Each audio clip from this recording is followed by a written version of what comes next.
Air Canada flight attendants, you rock. Who was the big star at the Journey Escape tribute band? Balake visits the podcast. All this next on Cabin Pressure with Shawn and G. Prepare for takeoff.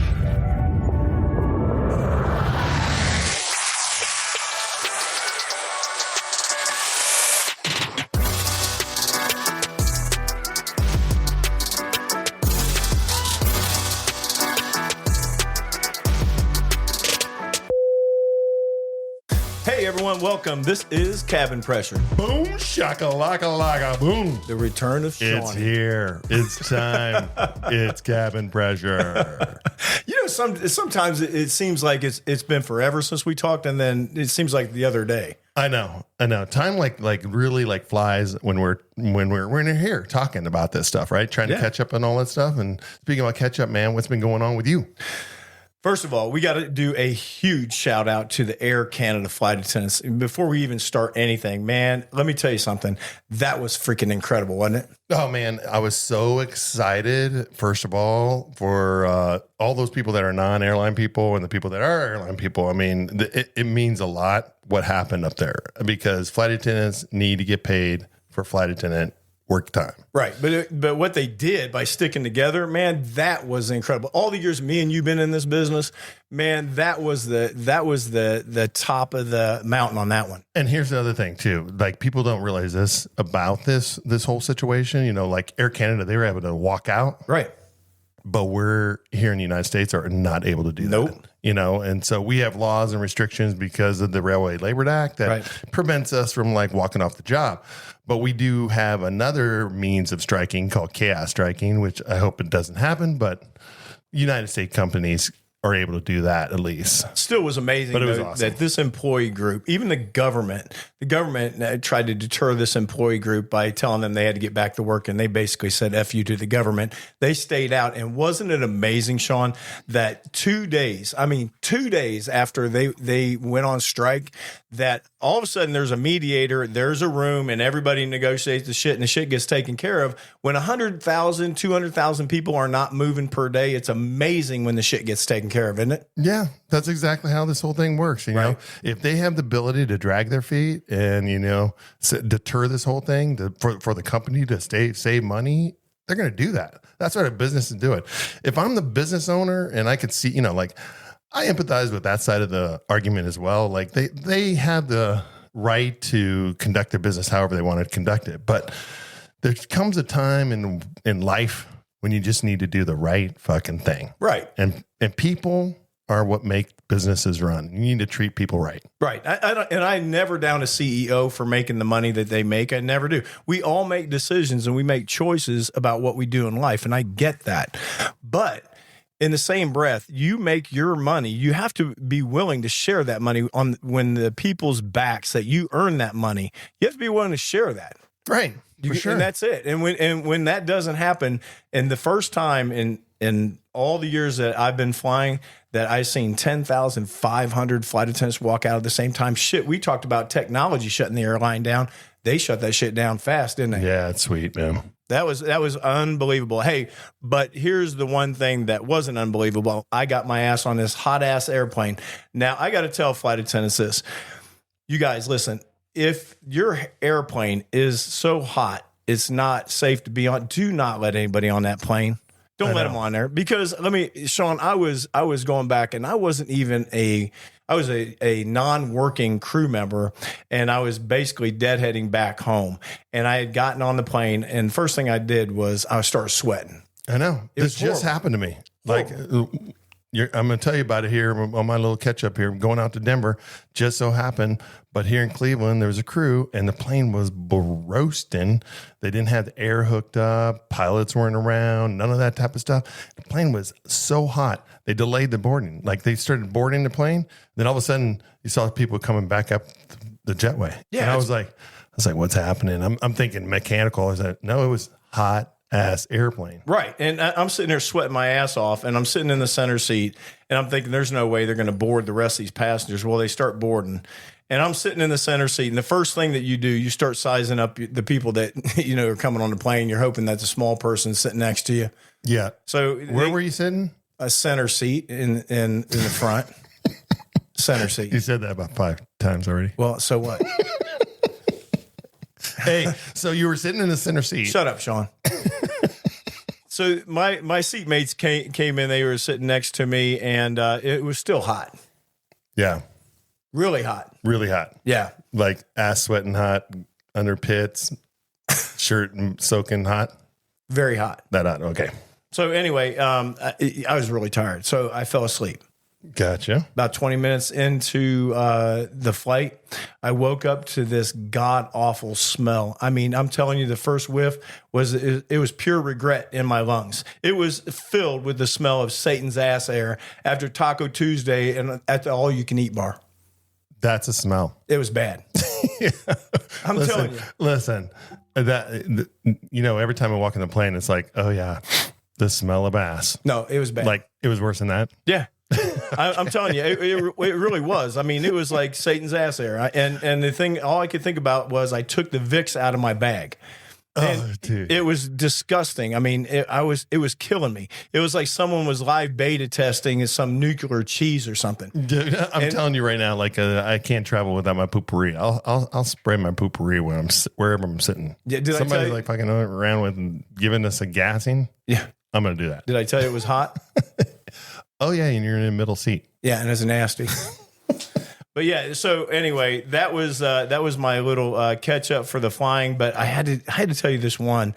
I got a little fake title this weekend. A fake title? Yeah, fake title. What was that about? Well, I was over at Blue Heron. They have this outdoor venue, and remember that band Escape that I used to. I mean, I'd always go see. Yeah, and you're like, I bought you a T-shirt, man. You're like #1 fan. Journey. Yeah, Journey. Yeah, these guys are legit. But anyway, go to see them, and didn't realize that they had to have reservations to go eat inside. So we were standing over by one of those beer barrels, and we were eating on the beer barrel. And this guy asked us if we wanted to take his seats, but he was at the bar. Right. And I said, sure. It was really nice of him. And he looked at me and he goes, why do you look so familiar? And I said, well, I'm the crew that took you down to Tampa that you were playing at Busch Are you Gardens. sure he didn't recognize you from Cabin Pressure? Yeah. No. So he goes, oh my God, that's right. You took us down to Tampa. And I told him, I said, yeah, I made that announcement. And I told everybody that you guys were the best tribute band for Journey I'd ever experienced, and incredible. So he's going on and on about this. And he said, yeah, he goes, we really felt like superstars. So it was kind of fun. He gave us a seat, and then the show started. Well, I'm sitting at the in the very middle part on this hill facing the band. And this guy starts telling this story about what I just said to him. Right. And he's telling 2,000 people this story. Cool. And he goes, the coolest thing about it, he goes, that how cool is it to have your pilot? A pilot. He had no idea. I'm like, who in the hell said pilot? Nobody said Every pilot. male flight attendant on a plane is initially a pilot until you actually tell them you're not a pilot. But the thing that sucked is there's 2,000 people. What am I supposed to do? You got to raise your hand up. Like, hell, yeah, here I am. Yeah, you're non-pilot. I didn't fly one damn minute. Dude, have you been in the back of the plane? How many times has this happened to you? I know it's happened 100 times or plus, where you're sitting there on the cart and you're going down, you're serving a plane, and they're like, wow, I didn't know the pilots do this. Exactly. Are you a pilot? Oh, yeah, we got an autopilot right now. We're just back here doing our service. Yeah, the perception of the public is just is so funny sometimes. Like, you're like, really? Yeah, that was my fake title. I was pilot for a minute. Pilot for a minute. Did everybody clap for you? They did. Oh, there you go. Exactly. Did your face turn red? I was sitting there Were you going, blushing? no, my hands were up. I was like, damn, this sucks. I ain't no damn pilot. I'm like, are you kidding me? I mean, we had friends of ours down there and they were like, he ain't no damn pilot. He ain't no pilot.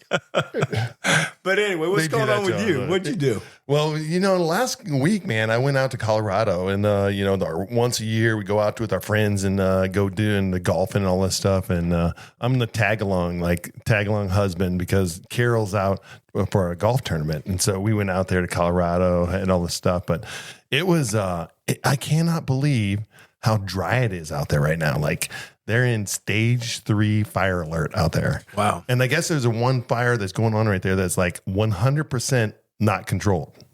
Like it is just going. Yeah. And they have got nothing going on trying to control it, but it's just out of control. And all these fires were started by lightning. So it was one of those like questionable things like California had last year and all that stuff. But it was crazy. So we were getting ready to go do razoring. And those we get those like dune buggy 2-passenger vehicles, and we go up on the trails, and we could see all kinds of wildlife. And then what happened was, it was so dry. I was like, you know what? I don't want to go do this because it's going to be so dusty, and I'll be eating dirt the whole time, and it's not going to be that fun. So we decided to go golf, and we get up on the course, and this pro that's course we're talking about it. She's into wildlife and all this stuff. She's like, hey, you guys know you can't go razoring because we had mentioned we were going to do that. And we're like, what? And she's like, stage 3, improved roads. You can't have vehicles on improved roads just because of the sparks of the vehicle hitting rocks and all this stuff can start fires and everything. And I'm like, what? Well, that's crazy, man. We could have been arrested. Like Smokey the Bear Ranger would have came in and like took us away and impounded our vehicles. We were like, damn, we made the right decision today. But then I was like, wow. I'm like, well, what's stage 4? I'm like, is that like no hot chicks out? Like they can't have their stilettos might start fires and stuff like that. Like I don't. It was crazy, man. We got a little bit of distance with this hot chick thing. And so my buddy was like telling everybody, oh yeah, we can't take our wives outside at stage 4 because we can't have hot chicks out here. Carolyn heels. That ain't happening. Right. Anyhow, the other thing too, I was on a plane and like you and the band, I ran into a couple that literally I fly 3. This month I have vacation, so I have 3 flights that I did this entire month because I got stuff to do. It's like a common denominator that we talk every week. Yeah. You vacation, you fly, I work. I enjoy. Exactly. Right. I live. That's you bullshit. work. Go ahead. Well, some days you'll figure it out. Yeah, whatever. We're trying to get you there. You suck.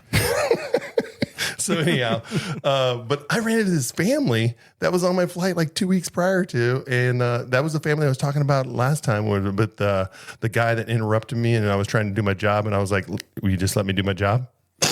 It was that family. And she was like, yeah, I just told my whole family about you. This is the nicest flight attendant. Oh my gosh, and shout out to that family because I did give them our, QR code to be able to see the show. So, but they were on our flight again, and then she was like so happy, and I was able to do the same exact thing.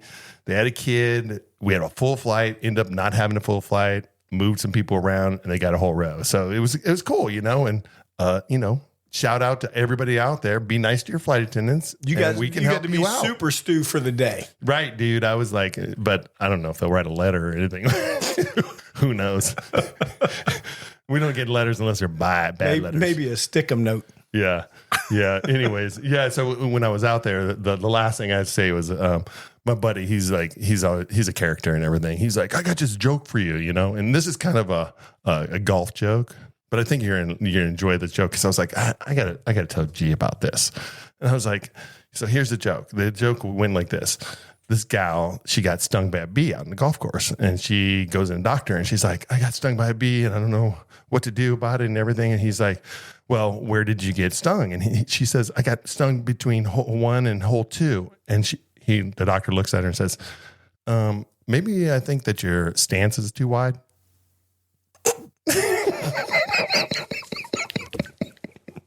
How did I know where this was going? I love the joke, so I had to bring it on. So bad. Here's the best part. Now. I told Carol about it last night, and we were. Carol's don't do that joke. Well, listen, that's not funny, Shawn. It's not funny. This whole joke, and all of us had. We was out with some friends last night, and I tell Carol, and we're driving home. And Carol looks over at me and she's like, I don't get that joke. It's not funny, Shawn. It's not funny. So I had to slowly say it to her.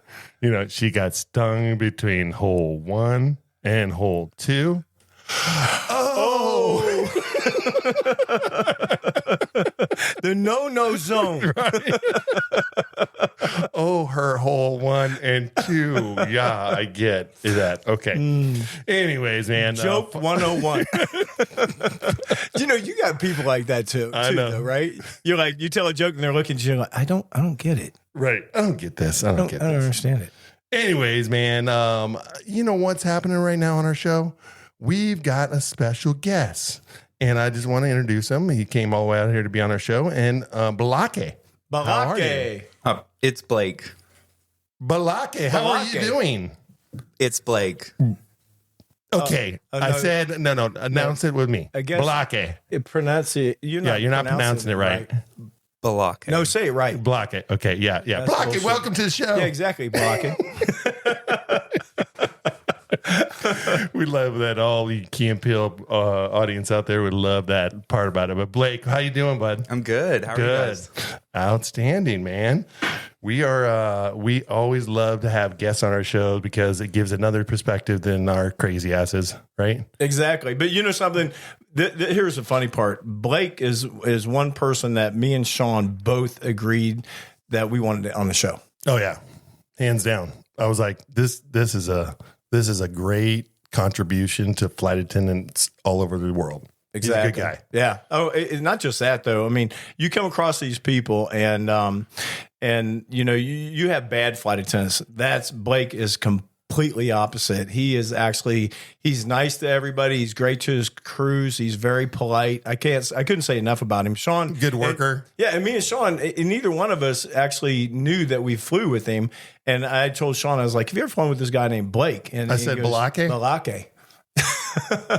I said, yeah, I've flown with Blackie. Yeah, but his personality, he had such a great personality. And then we started talking, and this guy goes everywhere. Really? Yep. Blake, tell us about it, man.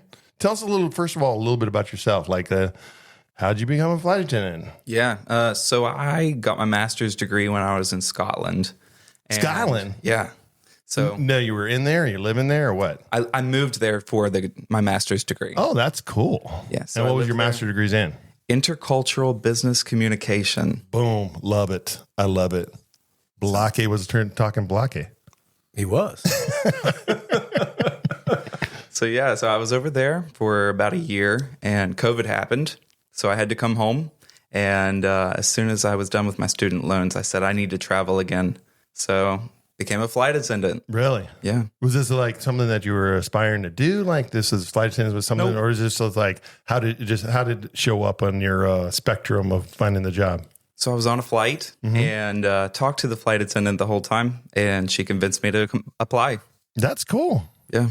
Yeah. Before we even go farther, I had to ask you, what was your favorite thing about Ireland, though? Scotland. Scotland. Really? He said it's Scotland. Oh, did you say Scotland? Yeah. We're going to get you to the right country, Jim. Okay, no, well, I mean, yeah, I'm sorry. But what was your favorite thing about it? So I lived in Edinburgh. I think the culture and the history, I'm a big history buff. So I think that just being immersed in that culture was just my favorite thing. Going to castles. Yeah. Really? Yeah. Europe is cool. I mean, so cool. For all the people in the United States, and there's so many millions of them that have never been outside the United States, they're so missing the cultural history that's abroad. You know, like you go to all these different countries, and we're going to talk about that a little bit more. But I mean, just to experience the history that they have there is like so awesome. And when you compare it to our history, it's like we're a little blip. U.S. is just a little blip of what they have experienced over. What do they say? The U.S. has the miles that Europe has the history of. Right. There you go. So how many countries you been to, Blake? I think I've been to just under 35. 35. Yeah. Wow. So is this a thing like I have I don't have it hanging up here in the office, but I have this thing where I go to all the national parks. Is that Like the your countries bucket going list? the countries are the same thing that you're doing? Absolutely. Yeah. And so I collect flags from each country that I go to. So I have them on my desk.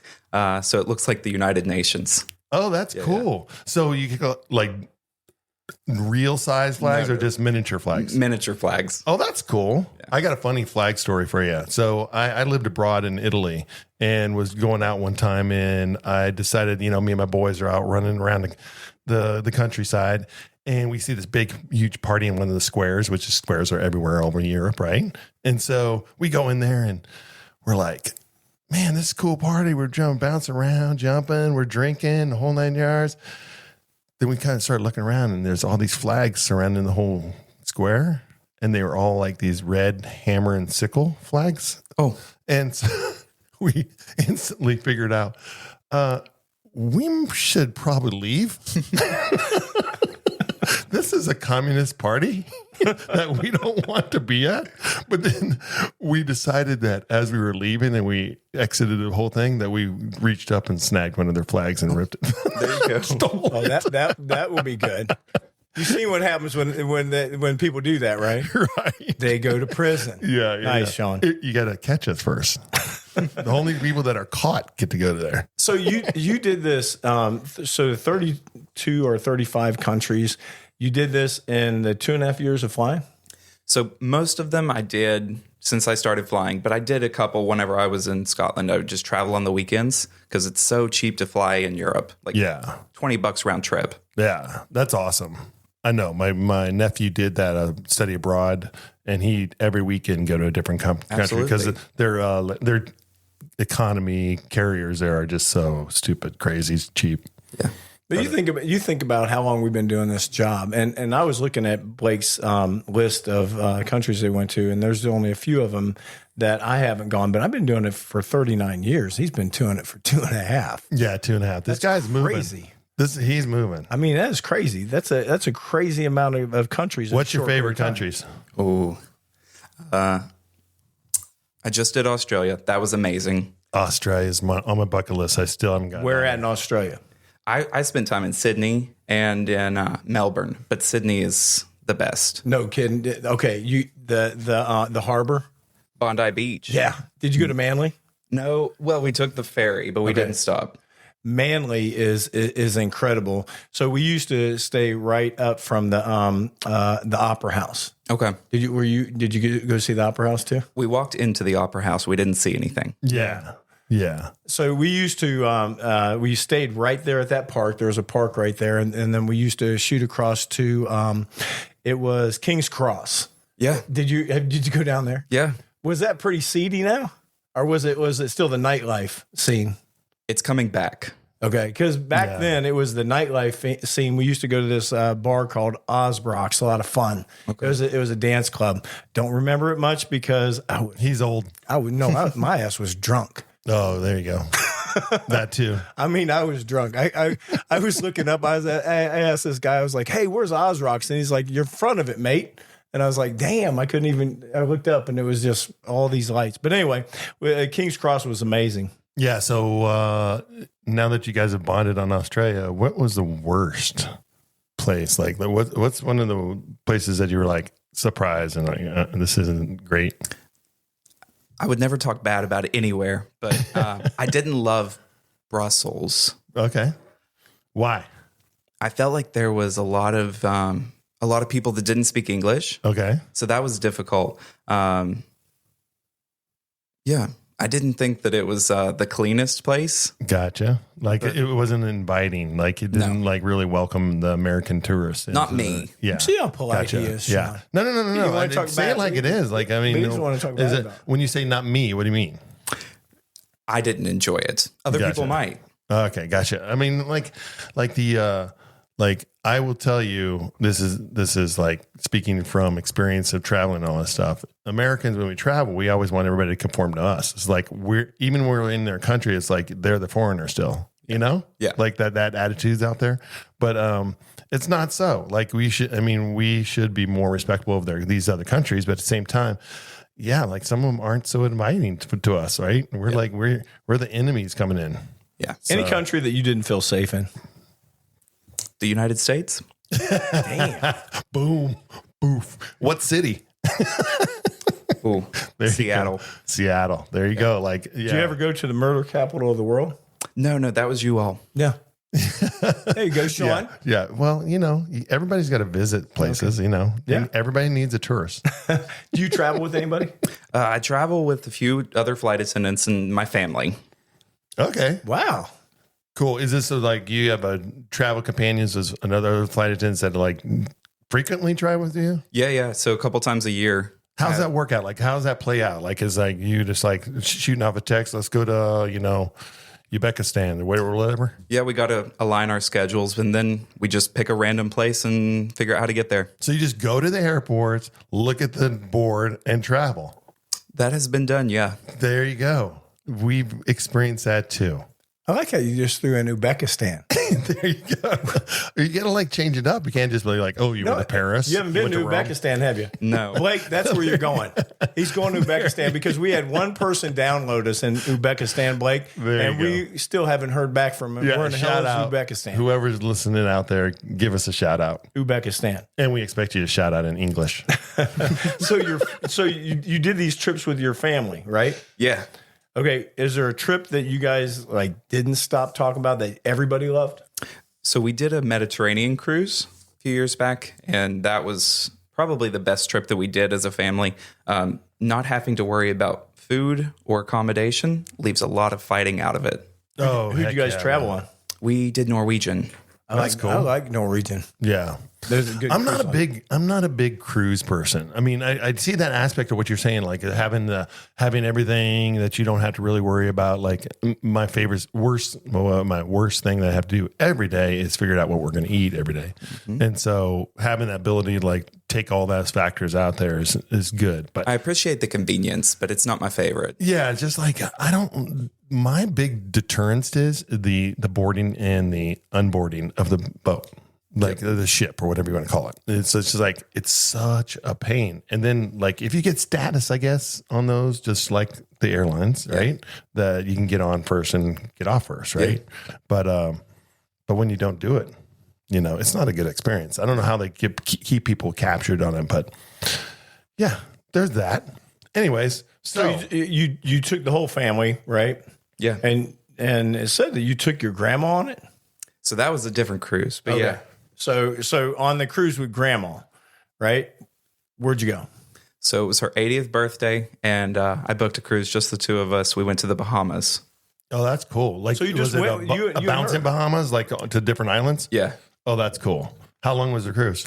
Just 5 days. All right. Yeah. Cool. Yeah, I love the Bahamas. Oh, not right now at this moment, seeing that they're getting hit with a That hurricane. huge hurricane. Yeah. Yeah. I mean, I've been to some of the Bahama Islands and some I like better than others, of course. But I have a horrible story about one of the Abaco. Have you been to Abaco? No. Yeah, it's not a cruise ship stop. Okay. So nobody should stop there. Don't go there. We did a vacation and we got like literally eaten from our ankles all the way up to our knees with no-see-ums. Oh. It was awful. But you seen them afterwards. No, I seen their carnage of I my said you legs, seen 'em. but no, they were gone. You see how he misses the shit. You just, No, I didn't- I mean, you just give it to him, and they were gone. All right, G. Anyways, yeah, but Bahamas is awesome, man. Oh, yeah. So who picked it? You or grandma? I did. I surprised her. Well, that's cool. So you were just like, "Hey, Grandma, let's go on the cruise." Yep. Who That's partied awesome. harder? We were both in bed by 8 p.m. every night. Drunk? No. No, I don't know how Grandma rolls. I'm just asking questions here. No, I love my grandma, but me taking care of her exhausted me as much as her being there. Oh yeah, She was tired. I was tired. no, But it was a good time. yeah, that's awesome, man. I mean, grandmas are awesome. Period. I think it's cool that you travel with your family, though. Oh, yeah. I do. I think that's phenomenal. But so you came from West Virginia, Yeah. okay? One thing that we're all from different parts of the world, right? And from West Virginia, there's certain things about the people of West Virginia. What would you say that followed you around the world that you could take from your? So I would say that West Virginians are uncommonly kind. I've never met anybody from West Virginia that's not just the most welcoming person. And I know that I've been all around the world. Everybody's nice. Right. But there's something special about the people in West Virginia and just how welcoming and considerate and just friendly they are. No, I can attest to that because that's exactly what I told Shawn about you. I mean, 100%. Right? Oh yeah, he's totally representative of exactly what he just said. Now this this part of it didn't surprise me. You're an Eagle Scout. Yeah. There you go. You an Eagle Scout, Shawn? No, dude, I joined. We've been through this. I know. Yeah. I'm not even a Cub Scout either, but that's cool. Yeah, I never did it, but it's a great organization. I mean, I think first of all, any organization, whether it be the Scouts or the military or any big, fraternity or anything that can guide young men in their early adolescence, I'm for it. Now you had, as an Eagle Scout, you had to do something at the very end, right? Was it a big project. Yeah. What was your project? I built a fire pit and benches at my church. Oh, that's cool. Yeah. See, I didn't even know that. Yeah, Eagle Scout, they have a project to do. And the thing I think is amazing when you get to that level, they always do something just like that. Yeah. It's something that is like giving back to the community, right? Yeah. I think that's cool. I mean, the one thing I do think about that is that when you do the project, it's always to give back to the community. Yeah. So, okay, so we're on a plane, you're on a desert island. First thing that you do to keep everybody alive being the Eagle Scout. There you go, you're on. Okay. I would probably assess the situation, break everybody into teams, and then have them disperse. So one team would be gathering firewood. One team would be looking for fresh water and or shelter. Another team would be looking at the supplies that we could take from the plane. You go, man. You go. There you go. That's why these organizations are so valuable, because not everybody would even think that way. Right off the cuff. Yeah, I mean, like, I know as flight attendants, we've been trained on a little bit of the survival stuff, but really, I mean, outside of like getting into our rafts, right? Yeah. And outside of, getting off the plane, that step beyond that, they really don't focus too much on that, do they? No, not really. Yeah, it's not like we're going to always land at the airport. No. And so it'd be interesting to me that if they would give us more training along the Eagle Scout route, you know what I mean? Yeah. It's the percentage of that happening is so random, right? I mean, it's like highly unlikely, but we should be trained for everything, It was just a thought that just popped in my head right here. A little thought. So, Balaki, you are a Disney fan. Yeah. Awesome. Cool. Tell us a little bit about that. Like, how'd that happen? Oh, goodness. My mom went to Disney World right when it opened, right, back in the 70s. And so she was raised at Disney. I was in Disney in the womb before I was born. And then every couple of years when I was growing up, we went. My family sings a lot. So cool. That was a big part of it growing up, too. You church family? Yeah. Yeah. I mean, most families that all sing a lot, they're all church. It starts in the church, right? Yeah. That's cool, man. I mean, I haven't had much exposure to Disney throughout my entire life. Like, it's only been when I wanted to go there type of thing, Yeah. And parents, I think, took us maybe twice to Disneyland. Yeah. We didn't really have the means to do it, but I mean, Disney's expensive. So expensive. That is, so what's your favorite character at Disney? Mickey. Mickey? Of course. Dude, come on. G? I have got an old Mickey Mouse watch. Okay. That's your very favorite cool. character. No. I'm just saying. I mean, he was talking about Mickey. I've got a very old vintage Mickey Mouse watch and a little bitty Mickey Mouse. It's a vintage fishing pole. Oh, nice. That's Mickey That's Mouse. cool. I'll show it to you because since you're a Mickey Mouse fan, and don't tell me my character. Yeah, I like What's your favorite? Well, I mean, everybody loves Mickey though. Okay, we're right back to the question. What's your favorite character? I would say Mickey. Mickey? Yeah, Dude, come on. Everybody knows my favorite character. Tigger, come on. Tigger. Bouncy, trouncy, fun, fun, fun. it would be. The fun and wonderful thing about Tigger is he's the only one. Hey, so here's a Tiggers are wonderful Tigger things. story. There's a pilot out here that we fly with. Do you know Dan? Yeah. Captain? Yeah. Okay. Dan was Tigger. Really? You're more. You got to talk to him now. You got something to talk to him. Next time you see him, he was Tigger. He actually had a gig at Disney where they were flying these modified aircrafts. You know, those like little scooter things with a fan on it? Yeah. And then you do the parachute on top, whatever. Well, Disney actually hired a bunch of pilots to go and do these fly arounds, but they had to fly around in characters. And so he was Tigger, and he was Tigger flying around the whole area there. It was really cool. He had like video and all this stuff, but you could check it out. Yeah, Tell Dan, absolutely. yeah, Tigger, you're Tigger, man. You're Tigger. That's right. I'm looking at you thinking Piglet. Piglet. You're thinking that's my favorite character? All right. All right. All right. No, I'm thinking all right, Eeyore. Okay, so here we go. So Walt Disney parks outside of the U.S., is there a bucket list for that? Yeah, so I had tickets for Disneyland Paris. That never got to go because of COVID. So I'm hoping that they're going to honor them. Oh, okay. But Disneyland Hong Kong, that's it. So I went, Yeah? not Hong Kong, I went into Japan. Okay, Tokyo. Yeah, Tokyo, okay. And we did the whole day trip, get on the trains and everything. But the cool thing, well, the uncool thing that you don't realize over there is that we got to the front door and it was sold out. No.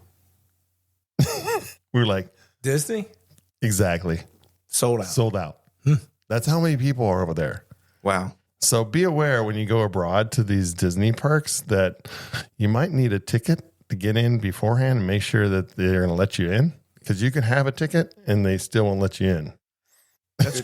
That's crazy. It was crazy. I mean, to understand like the spaces in Japan and over in Asia areas, like the populations are so, I mean, the trains, you get on the trains and they're pushing you in with a stick to get the doors closed, you know, like that's how many people. But nobody argues over there. You get pushed in. And they're all polite. They're all okay and polite, and they'll scoot in and squeeze up next to you and, you know, all that stuff. But it's like, it was amazing. I never heard of a sold out Disney. I didn't know that was possible. No. But, and I guess it does happen here in the States too on holidays. That makes sense. Yeah. So I've been down to Disney World, and like we got there at noon and they're like, right now we're not allowing. We're going to need to wait till some other people come out. So I felt like I was going to the nightclub. You know? Anyhow, I was just listening to you, and I was sitting there thinking. I know you kind of looked up at me like, well, what did you just say? No, because when you start thinking about Disney, you know, you kind of you go back in your head and you see like It's a Small World, and you're thinking about all these little bitty rides and stuff like that, and you know, so It's a Small World, right? Did you like all that? Yeah. Of course, it's a classic. What did you like about that? Well, the song gets stuck in your head all day. Yeah.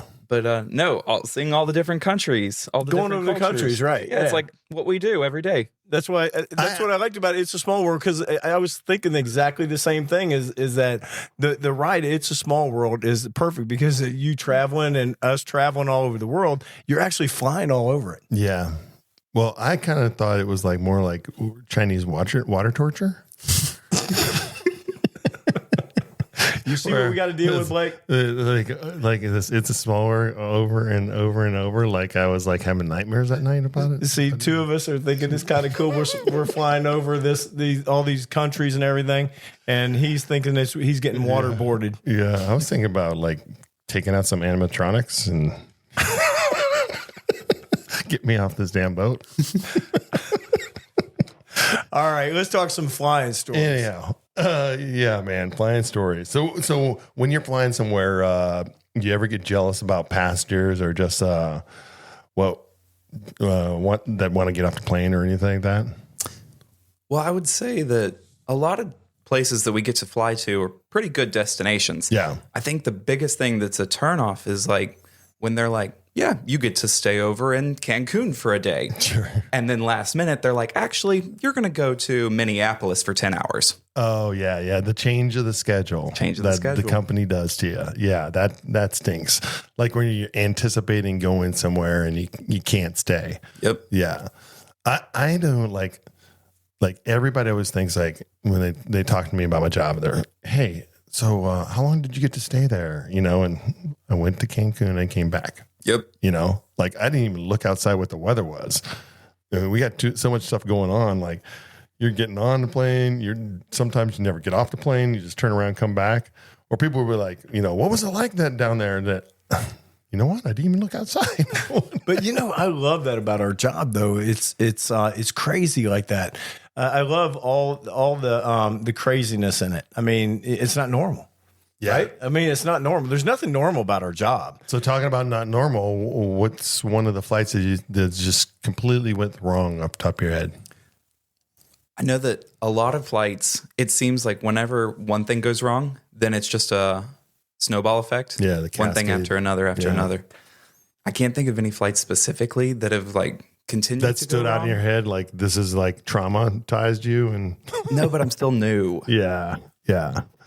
So how long have you been flying, Blake? Just 2.5 years. 2.5 years. And so 2.5 years, you haven't had too much of a roller coaster going on. No, it's been right? pretty good. No crazy turbulence?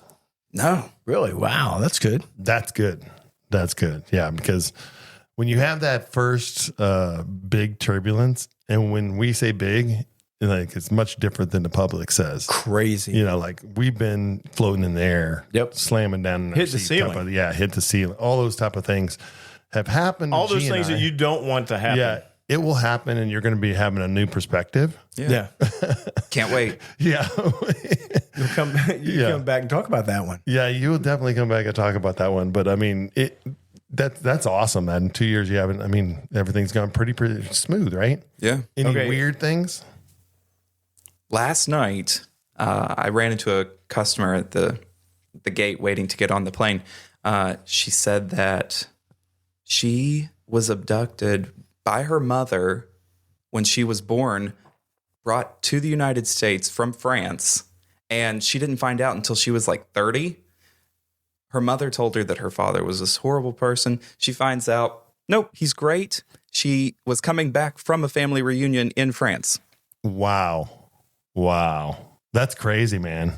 That's some crazy shit right there. I mean, I have a personal story about the DNA stuff, but I mean, find out later in life, then, oh yeah, I had been abducted by the person that she probably loves, right? Yeah.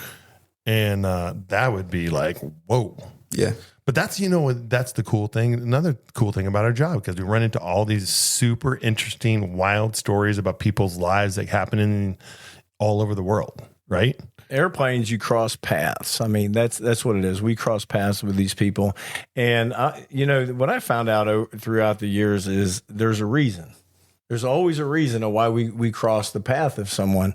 And, just like I was telling you about the band member, I mean, all the flights, he ends up on my flight. Yeah. And, then I end up at his show.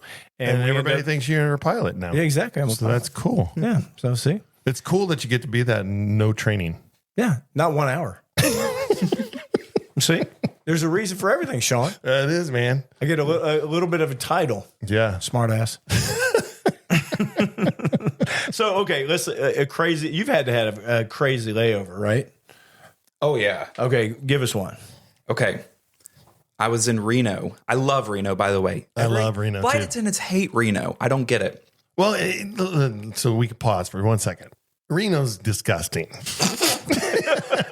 I was going to say, it's like Reno, a lowercase so, Vegas. You walk out of the hotels and it's very riffraffy there, right? It is. Okay, so from that perspective, if you can see through the fog, Reno's cool. Yeah. But they got to, as long as you stay inside, right? It Not seems like a necessarily, but- little city inside there with all the casinos and everything. I mean, as long as you stay inside. Yeah, but when you go outside. when you go outside, though, I mean, I the just said when immediate you go area outside. is okay. But I mean, the river that goes through the city, Right. that's kick ass. Have you been? I mean, that whole area is awesome. Yeah.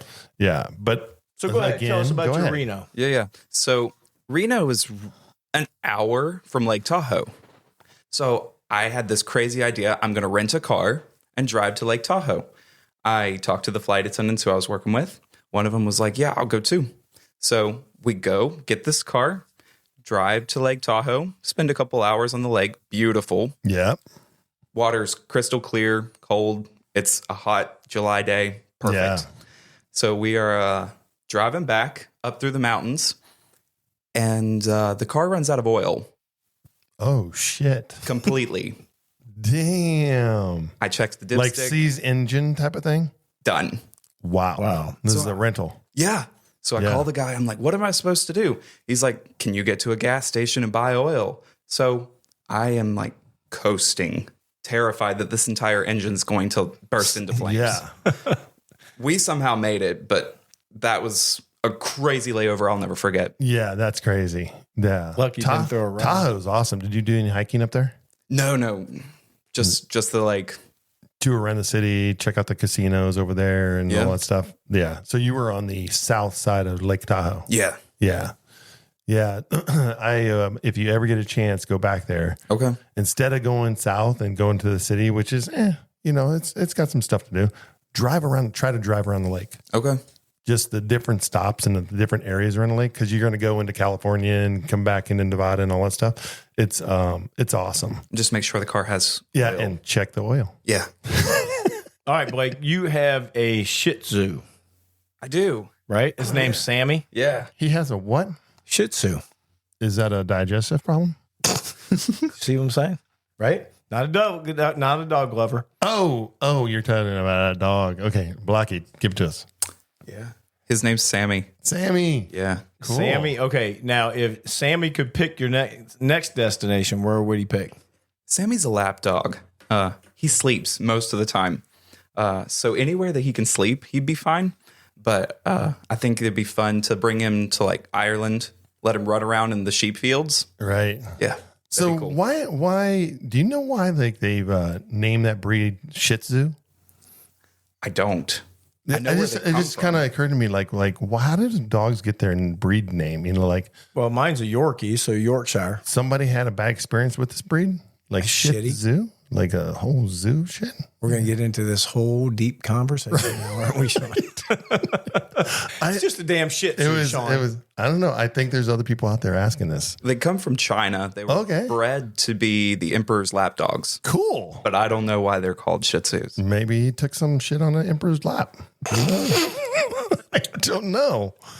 I'm just throwing it out there. Like this is I know other people want to know this information, but just saying. All right, man, you are 2.5 years into this job. Did you make the right decision? I think so. That's cool. You think you made the right decision? Yeah. I'm 39 years into this job. I think I made the right decision. Oh yeah. How about you? I made the right decision the second I walked into the lobby getting the job. When I saw 100 girls in this lobby and it was me and maybe three other guys, I thought I had gone to heaven. Because I just had left the military and been with a whole bunch of swinging dicks, and it was just a different atmosphere I was in need of. But anyway, You know what I love about our job, though, and like I just told you guys before, is that it's crazy, though. I mean, there's nothing normal about it. No. And that's what I like about our job the best is that there isn't anything normal about the job. Yeah. Everything changes. I mean, tomorrow when you get on a plane, or Sean gets on a plane, or I get on a plane, we're gonna have another story to tell, and it's just gonna be one day away. Yeah. Right? I mean, we could hit that turbulence. We could see that dog. We could see that crazy person. All these crazy videos that you see on the YouTube channels. We experience that daily. Every day. Right? every day, man, there's something crazy going on in the world. So Blake, here's the last question, and then we're going to go around the globe. You've flown with Shawn and myself, right? Yeah. Who's better Really? at the job? You're putting him in that situation? Yep. Okay, go for it. Go ahead. Obviously, Shawn. There you go. Boom. Damn. Boom shakalaka. Damn. People. Balake. Damn Balake. I take everything back that I said. No, man. You know we're both good. You're both top tier. I'm leaving. No, I had to do that. If you guys couldn't imagine this right now, there was like this gigantic head swelling and everything, and Balake just popped it. When we get to video, you guys will be able to see all this. Shut up. All right, man, let's go around the globe. Hey, a dad hears his stepson tells his mom to chill. That would be an ass whooping, Shawn. Chill. No, there's a video out on this whole thing. And the son came back and was like, chill. Will you just chill? And like out of that, I know like social media went fucking nuts. Well, that's a point. Yeah. Blake, would you tell your mom to chill? If I want to walk again, no. Exactly. That's what I'm saying. If you just read, you don't even have to watch a damn video. Okay, I got the story. This is what happened. The guy goes in and the kid's like in the kitchen with it's a video. And he's like, tells this kid, the kid goes, tells mom, will you just chill? And dad just like, come here. He's like, how do you talk to your mother? And he's like giving him the whole thing. He says, all right, get down and do me some push-ups. Boom. Do you talk to your mother that way? Blah, blah, blah. And he's giving him this whole thing and he's making him do this physical exercise. And at the end he said, and then he stands up and he's like, yeah, it was a stepson. I get that. Yeah. It's still being ass whooping. But then the whole entire internet just went crazy because they were like, how, you're getting this kid and you're giving him physical torture to be like to discipline him, but if you see the video and you have to see this video and how it came out, like it gave this guy so much kudos. Like he just handled it so well and made the kid, there's all kinds of ways to discipline a kid, but it's like this kid, he just was like, this is what you need to do. Regroup, refocus. This is not how we talk to women. This is not how you talk to your mother. You don't talk to any type of authoritarian people this way. And I thought it was an excellent job of what this guy did, but we need more of that in the world. We do. But Blake, what was that if you told your mom to chill? Oh, I wouldn't be able to walk for a week. Yeah, exactly, Shawn. Old school. It'd be a Virginian ass. We would just tell all those people to keep their damn opinions to themselves because they wouldn't freaking matter. But this is all on video. That was, like him beating the kid probably would have had a different response on it. Sure. Right. But no, it was just really cool how it was a cool video. And I was like, man, that we need more of that in the world. Like, check these children and check these adolescents and how they do, See, we just didn't have videos back then. Or just send them to Eagle Scouts. Exactly. We didn't have videos, man. They had a belt. Right.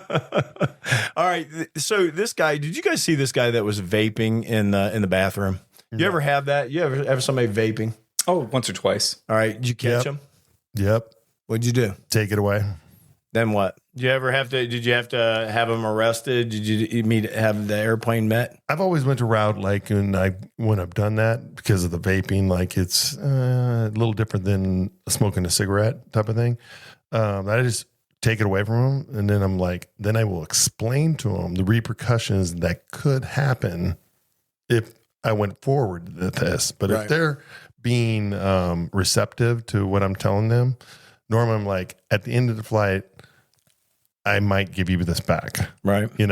But most of the time I'm just like, I don't need to like set off the 3-alarm fire. No. Blake, what about you? Did you handle that the same way? Yeah, basically.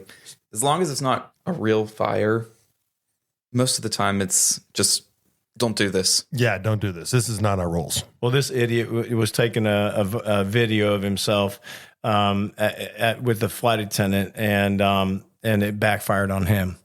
Did you see that? Did you see the video of him? No. Okay, so he's in the bathroom. He got caught.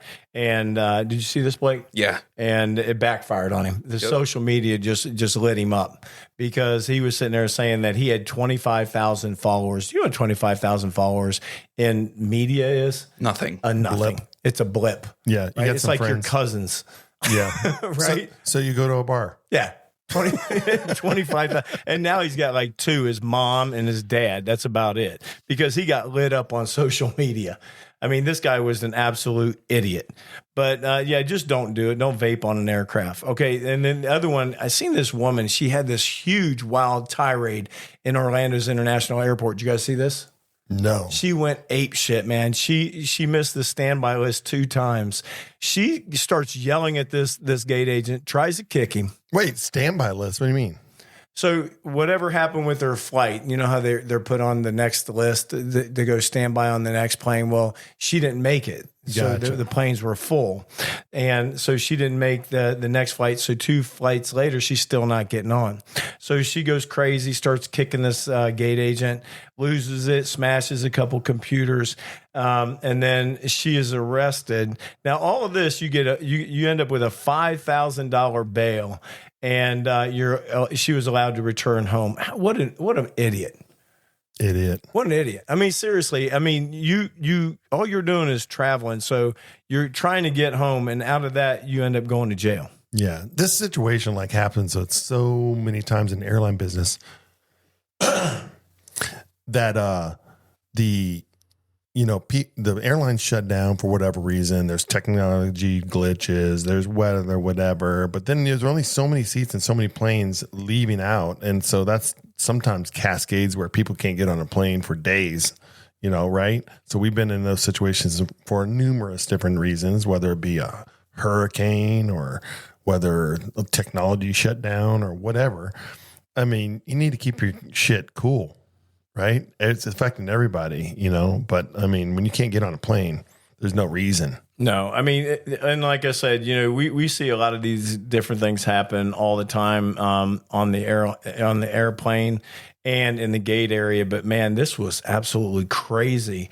I just don't understand these people. I mean, you've seen enough of these videos that you're going to jail. I mean, everybody has you on video. They have you on their phones. They have all this information. The court, all they do is basically say, okay, you're guilty. That's it. I mean, you're going to jail. You're paying whatever fines is, and that's it. I mean, but I don't understand. Why would you do that? Why would you just keep doing this? I mean, we see these videos all the time, and these people end up going to jail. Don't learn the lesson at all. Yeah, you know what? I mean, I understand when I can understand this happening when like people are being influenced, right? Drugs, alcohol, all that type of stuff. But we're just getting more and more sober people out here, just like, just losing their shit. Entitlement. Right? Yeah, entitlement. We have a lot of those people flying. Yeah. Okay, really, it's actually about 1%, because we say that all the time. It's 1% of the flying public that has that entitlement issue. 1%, because 99% of the people we fly with are phenomenal. I mean, we have a lot of great people that we fly with. Yeah. Blake, have you had is that like anything, a big thing, or what's a big annoyance for you being a new flight attendant? Yeah. People in first class expecting everything. The entitlement part. Yeah.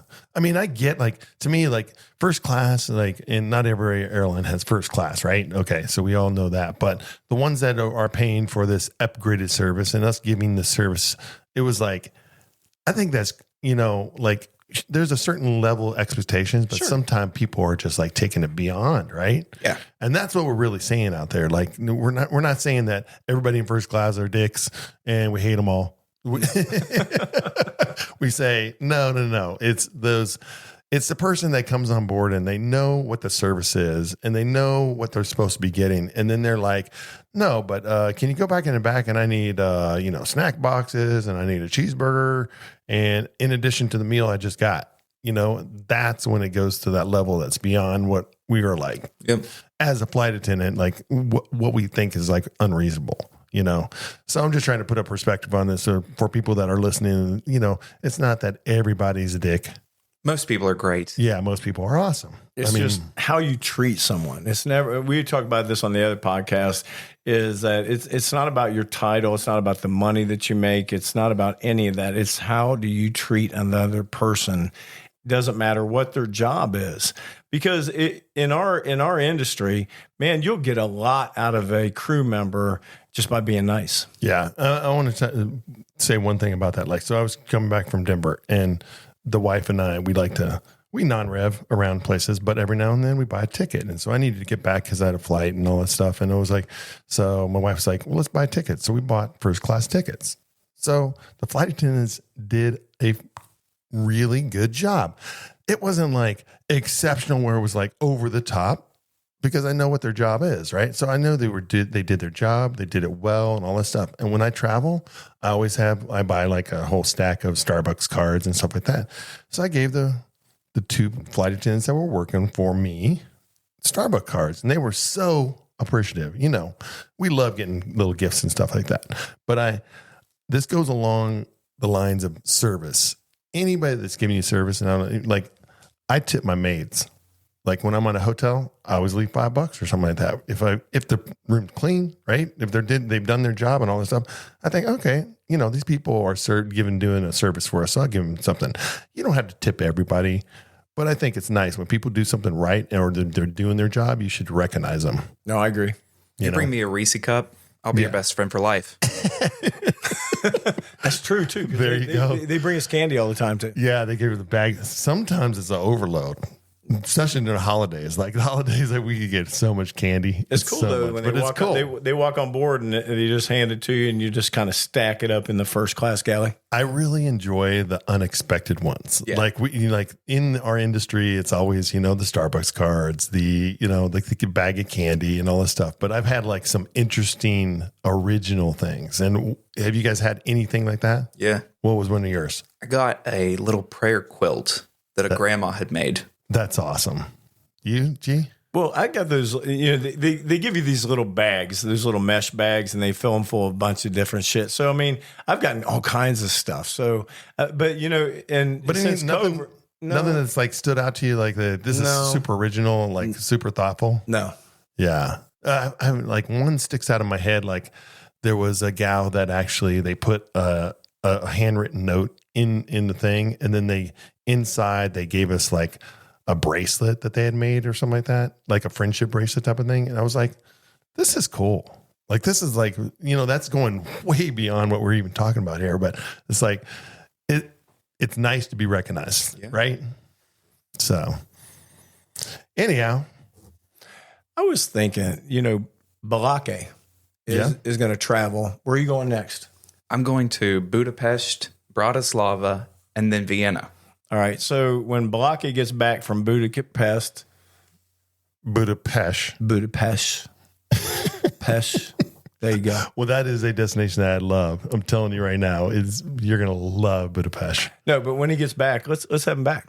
Let's do it. Let's have him back, and you can tell us about what you experienced. Take some videos, and then what we'll do is we'll do like fun clips, and we'll do a clip on where you're at and where you're going. We can call it "Where in the hell is Blake?" Yeah, Balake. Where's Balake? Where's Balake? That sounds fun. Let's do it. All right, man. Hey, listen, Balake, it was a lot of fun having you on the show today. Yeah, thanks for having me, guys. Yeah. We gotta like tell your friends we're friendly. We have fun. Come on. We have this thing where like all these flight attendants don't want to come on and talk about their own story and stuff. And it's interesting to see where other flight attendants, how they got this job and where they're coming from and all that stuff, because we're all different, right? Yeah. So Blake, hey, I wanted to ask you, there's one thing that we do with guests, and we like to do a rapid fire questions. We didn't give you this. Okay. And this quick questions. I know we didn't give you any notes about this. Give me the answers that you think. All right. So window seats or aisle? Window. Window seats. And best airplane snack? Biscoff. And overpack or under prepared? Over. Yep. And favorite Disney character? We already got that guy. Mickey? Yeah, Mickey. Most overrated tourist attraction? It's a small word. I know it is. Damn, Blake, he answered that for you. That's right. Souvenir you're most embarrassed about? Oh, I bought a llama. A llama? Yeah. Like a not a real llama. Like a stuffed llama. A stuffed llama. That's llama. Yeah. Cool. And if you could teleport to one place you've been, where? To go back? Yeah. Prague. Sweet. Awesome. There we go. Just wanted to hit this rapid fire questions. What'd you think about doing the podcast? It was fun. Yeah. Yeah. It's different, isn't it? It's a good energy. Yeah, I mean, it is positive energy, and we do learn from it. As you can tell, we all make mistakes, and I make them on a regular basis, but I always laugh through them. And if not, Shawn will basically I'll laugh correct me. at him. Yeah, that's cool. He gets to be his little pain in the ass self. But anyway, hey, no, seriously, it was great having you on here. I can't wait to have you back. And let's end this with the quote. What's the quote, G? Remember, airplanes take off against the wind, not with the wind. Henry Ford. There you go. You know what? Don't take off without, not against the wind, because that's not going to be helpful. You have a little trouble getting off the ground. You are. Little lift problem. Anyway, hey, listen, guys, we had a great time this week. We are looking forward to next week, and we are going to have a lot of fun when Balake comes back. Blake. Later, guys. See you guys. Bye. Thanks for flying with us on another episode of Cabin Pressure with Shawn and G. If you enjoyed the ride, don't forget to subscribe, rate, and leave a review. It helps more than you know. Want to rep the podcast in style? Check out our official merch at cabinpressure.myshopify.com. From teas to tumblers, we've got you covered. And most importantly, share the show with friends, coworkers, and your favorite travel buddies. The more passengers we have on board, the better the journey. Until next time, keep it cruising at altitude, and we'll see you on the next flight.